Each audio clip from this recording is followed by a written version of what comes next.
Il s'agissait en fait d'une situation d'inquiétude permanente face au risque de déclaration à tout moment d'une maladie qui était liée à l'amiante. Pourquoi? Parce que l'employeur a une obligation qui découle du Code du travail interprétée par une directive de 89 qui est d'assurer l'obligation de sécurité. C'est une obligation de résultat en matière de protection de santé des salariés. Et à partir du moment où on n'a pas assuré cette protection, sur cette base-là, indépendamment des autres préjudices qui ont été indemnisés, on a reconnu l'existence d'un préjudice d'anxiété. Les personnes, évidemment, ils se connaissent, qui travaillaient dans ces entreprises, dans ces usines, savent bien que quand il y en avait un qui était touché, peu de temps après, il y en avait un autre, des gens qui paraissaient en excellente forme, et puis hop, ça se déclarait.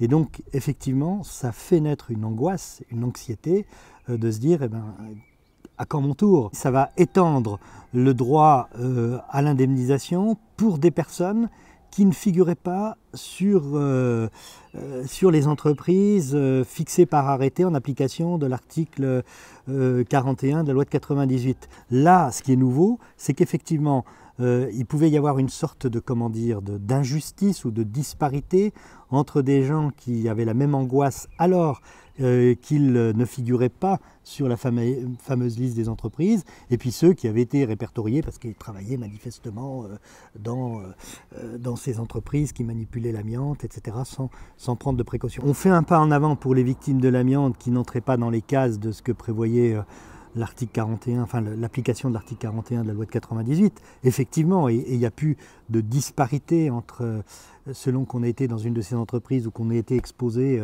à un autre titre aux poussières d'amiante. De ce point de vue-là, c'est un progrès, mais le réel, vrai progrès, et qu'on n'a pas eu en France et qu'on n'a pas, ce serait de pouvoir poursuivre.